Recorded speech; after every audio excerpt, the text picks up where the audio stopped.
we all know that a non-affirming negative can affirm something,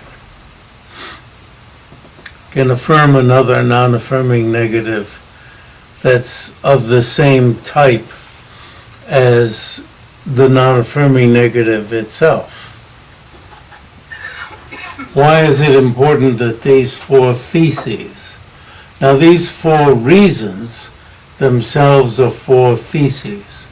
Nagarjuna presents them not from itself, not from others, not from both, not from neither, not causelessly.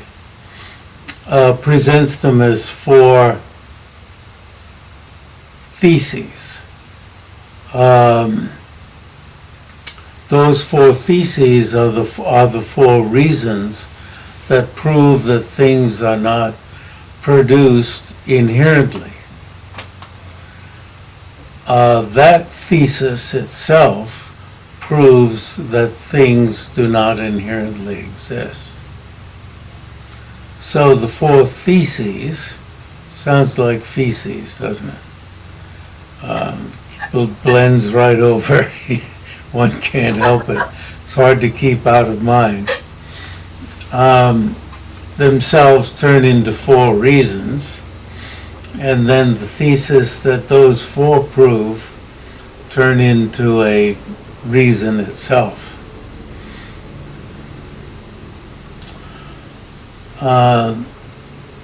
Buddhist thought certainly makes the mind agile, and sometimes we rebel against the agility, and then you think, oh, that's not so difficult.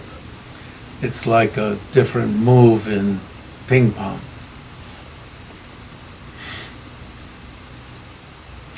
It's one way of looking at it.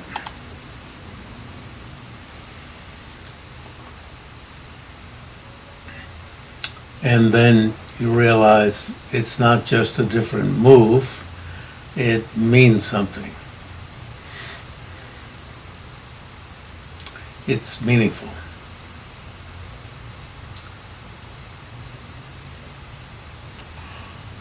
It is a bit like that, isn't it?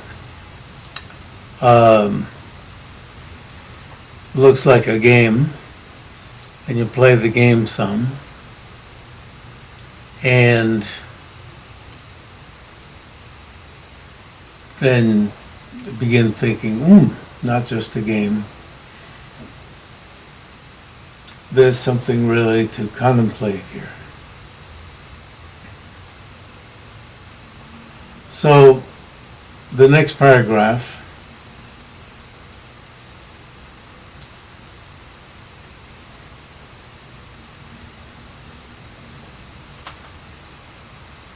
not from self. Not from self really does mean is not from self.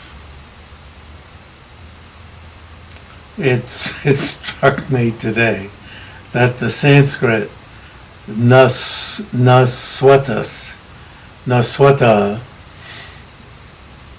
really means is not from self. If you're going to turn this into if you're going to understand not from self, you have to understand is not from self, or are not from self. Things are not produced from self. So, Dakle Mayin in Tibetan, the yin is really not added. It's what's understood from the shortened Sanskrit. So Bhāvaviveka holds forth. He says, is to be viewed as meaning of non-affirming negation. Because of principally, that's interesting that he says principally. If it's principally being a negation, you mean mainly a negation and a little bit an affirmation. Why did he say principally? It seems to be, there seems to be a fault in this, in his speech. Principally. You want to take him to task. Why did you say principally? Nobody seems to take him to task. But it principally doesn't seem to mean anything. I mean, it's all. It means there's a little bit of something else. And his whole point is it doesn't mean anything else except a negation. This is what he says later, or what he says within non-affirming negation, and what he says later. Because of intending to establish non-conceptual pristine wisdom.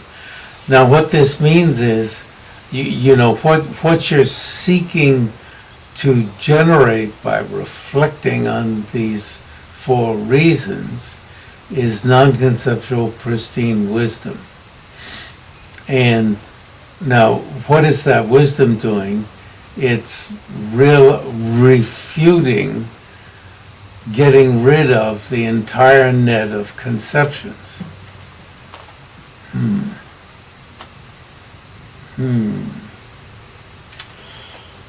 Interesting. Sounds like, any and all conceptions, or just the conception of inherent existence, or, it really sounds like the Chinese Huashan, getting rid of all conceptions.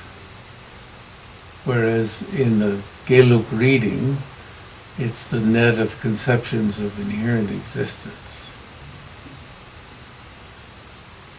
Which the commentary you told us to read, Avalokitavrata. Oh yes. He says those net of conceptions are the four types of production that don't work, like inherent production. Okay, cool. Thank you. But why did he come to that? Well, yes. He reads it the way we want him to read it. I put on my Gelugpa hat just before I said we. Well, okay.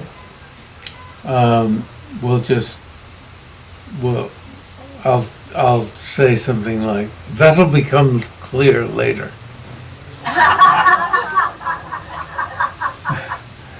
When an affirming negation is employed, due to its principally being an affirmation, well, now you understand principally, because something's being negated, but along the way something's being affirmed in place of the object negated, not the basis of negation, but the object negated. That's later. That does become clear. What's the difference between the basis of negation and the object of negation? It is being affirmed that, now this tangle of words, phenomena are not produced.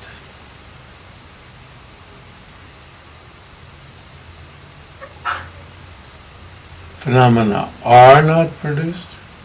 Is the emphasis on are? On phenomena? Not produced is not where the not produced is clearly not where the emphasis is in this short sentence that's quoted. I don't think the basis of negation is where the emphasis is. It's very hard to read that. So,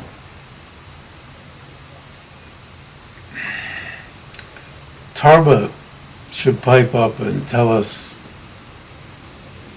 where Bhāvaviveka's emphasis is according to Avalokitavrata. who got his name, just to repeat something that was said a year ago, at least a year ago, when he lost in debate to, who was it? Famous Buddhist philosopher. He had to cut his hair. He was a certain type of Hindu practitioner. He had a whole lot of hair. And when he tried to cut his hair, he started bleeding from where? Forget from where. And so he couldn't cut his hair. It was impossible to cut his hair because of his earlier vow not to cut his hair. So he kept Genrezi, Avalokita, Genrezi Dulshuk. Dulshuk is the style, but in a way the style, but the behavior of switching to Sanskrit. I stutter. This is a leftover from my childhood or my teenage years. Avalokiteshvara, who has the hair. So he gets his name. He who has the discipline of Avalokiteshvara, the style, the discipline of Avalokiteshvara, Avalokitavrata. That's how he gets his name. Now I forgot what we were talking about. Anyway, whereby non-production is indicated. So then, what's wrong with non-production? There's something positive about that. You see, you're doing a negation, but something positive is indicated. What's the positive thing that's indicated in an affirming negation? An elimination of production was negated, but something positive is indicated. When you look at the words, so we're being sucked into looking at Avalokitavrata. I'm going to force myself to say Avalokitavrata many times to get myself out of my stutter. It is being affirmed that phenomena are not produced, whereby non-production. Oh, I see. You're making non-production. I don't know. You see, in Galupa terms, what's wrong with non-production? You're eliminating production. Is indicated, positively indicated, the existence of production, and hence one would separate from a tenet. The tenet being the mere absence of production. Well, what's wrong with those words? Because Scripture says if one courses in the non-production of form, one is not coursing in the perfection of wisdom. Here's where, your mind goes silly, and you just sort of bow your head, and you're so confused that you want to get on to the next sentence.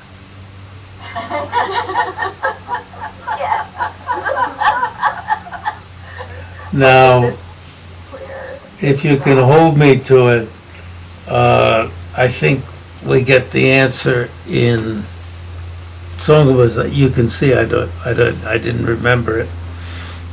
Tsongkhapa's middle length exposition of special insight. I think it's clear in there, but I had to take a nap. I got tired enough from reading what comes down below here, trying to figure out one of the debates. I got tangled up in the debate and thought, when you get down to the very end where it turns blue, thinking, what's the difference between the blue one and the red one? Red statement. Red's wrong, blue's right. Yes. I'm so thankful that we worked out these things. But then, really helps in thinking it out. Here it is to be delimited that things are only not produced from self. If it is delimited otherwise, then it would be determined as things are not produced from only self. Oh, it's from only self. So then you'd look somewhere else. Oh, then it must be from other, or both self and other, or causelessly. Now that sentence, those two sentences, okay. But why those two sentences follow from the previous sentences, that's a problem. When you get to these two sentences, okay. From only self, only not produced from self, okay. Well then, what things are produced from other? It would lead you to that. And likewise, it would be determined as things are not produced from only self.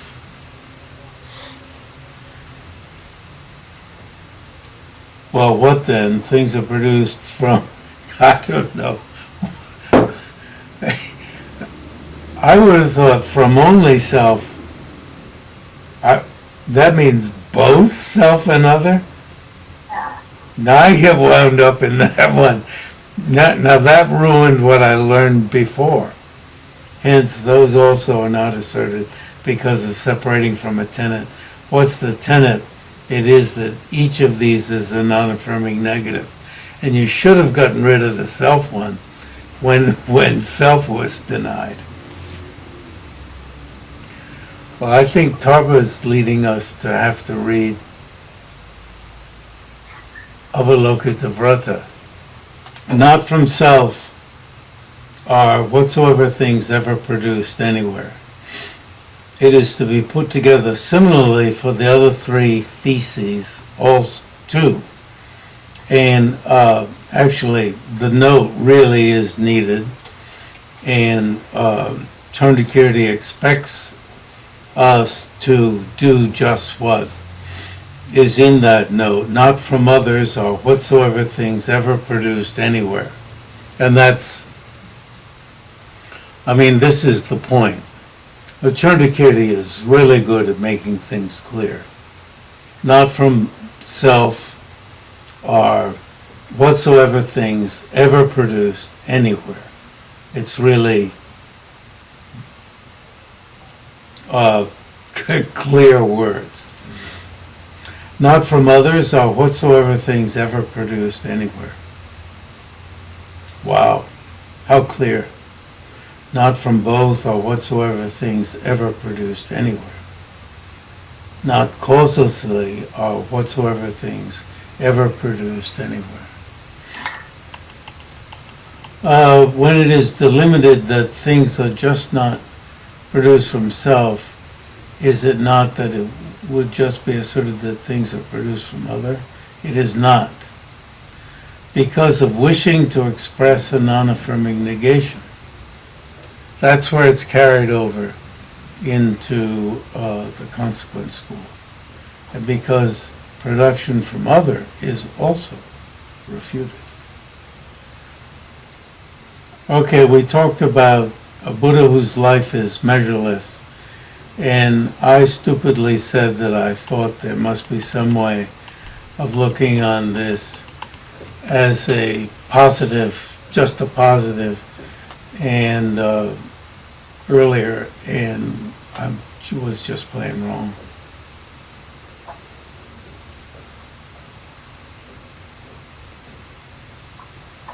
Oh, this is a non-affirming negative. An affirming negative. So I don't think we need to look at this debate unless there are some questions you have. measureless. Tseba me. Tseba me. But tseba me. Tseba me. Tseba me.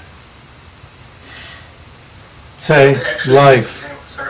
Can we say that for a Tibetan speaker, Tsepa me is an affirming negation, but for an English speaker it's a positive phenomenon? Because the English speaker does not understand the meaning behind the Tibetan words. That's a good point. If you don't understand the meaning, unless you translated it, Buddha whose life is measureless, less. The Buddhist speaker would understand less. Oh, you mean Amitabha, who's speaking the Sanskrit? I meant, for example, there's a tank of Tsepa me, and somebody just says, this is Tsepa me. Yes. And then if you repeat this word, it's Yes. you don't have this affirming negation in your mind. Okay, Tseba me, if you don't know the meaning of the word, or even if you're a Tibetan and you don't know the meaning of me, Tseba me. Yeah. Okay. Even so, issue 37, it follows that the subject of form is a negative because of being a phenomenon that must be realized by way of form.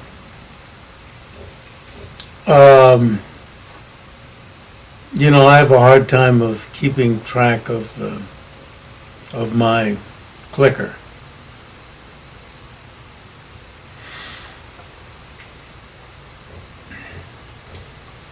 Okay, a clicker that must be realized by way of an explicit elimination of its own object of negation, by an awareness.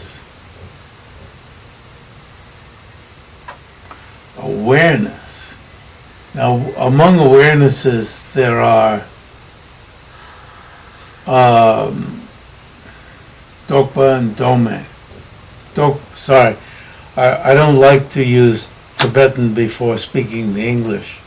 It's just I'm getting so I can't think anymore.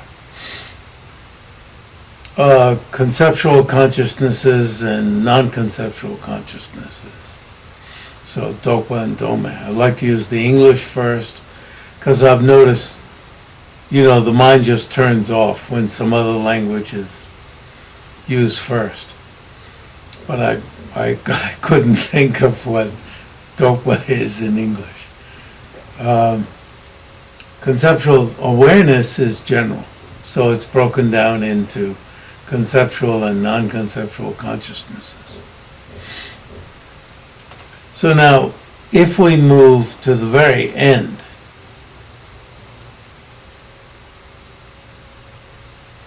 down to the blue,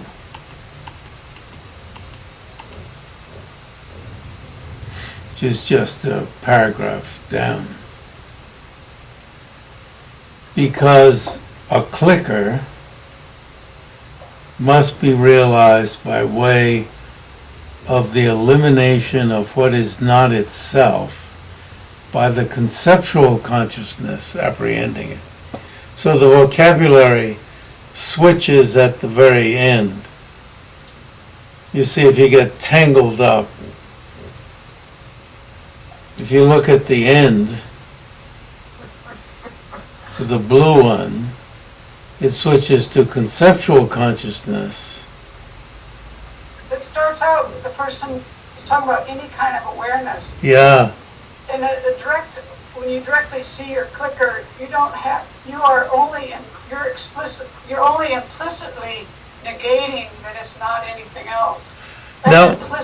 Yes, please. That's the deal here. Go ahead. You explicitly see the clicker directly, and that's how direct conception works. But the problem is even a direct perception implicitly tells you it's not all these other things, and that's what the person's conflating here.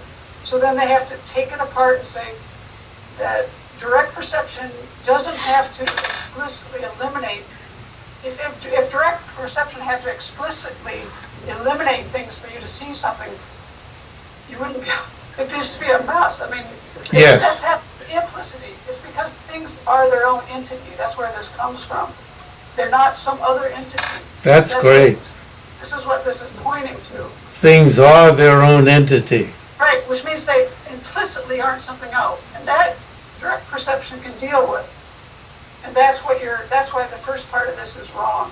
And then in the second part, where you get to the blue, they're clarifying that the negation is a conceptual consciousness. So we're talking here about a conceptual consciousness. And yes, you could say then it's a negation because it's happening conceptually, and it does explicitly blah, blah, blah, blah, blah, the definition.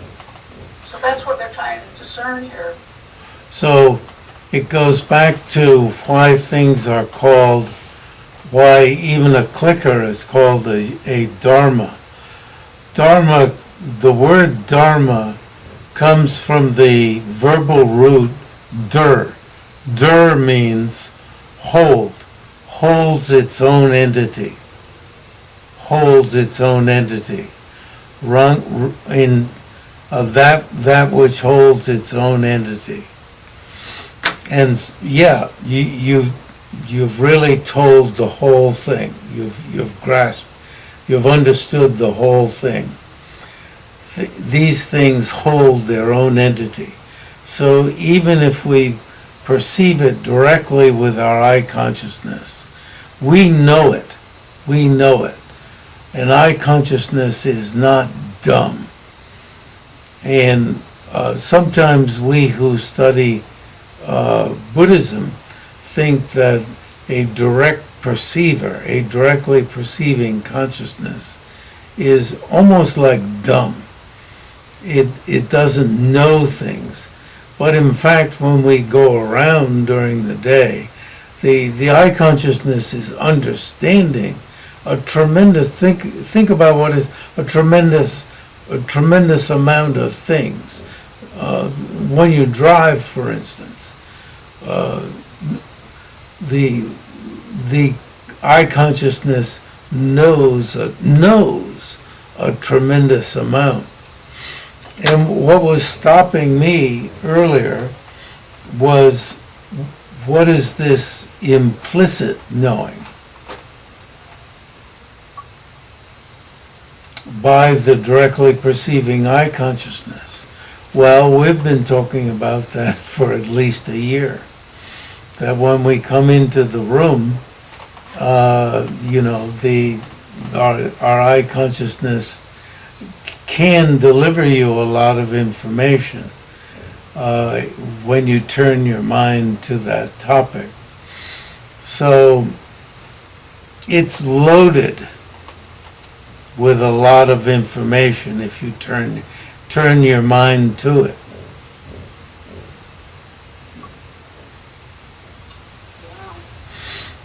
That's why we need yogic direct perceivers, so we can ascertain everything that's all coming at right. us. Well, you're adding something more to this. Or Yes. at least Well, you're a font of teaching. So, and all of this in the meantime, in the red, is just a way of making clear what's wrong, and then ending up with a bunch of right statements. But I was tired enough, so I was swimming underwater. All right. So that's enough for today. And the points made again about established bases. So negatives are things like non-pot, where you obviously have to eliminate pot, and that's everything that's left over. So we're up to issue number 38. So we'll check in Okay. wherever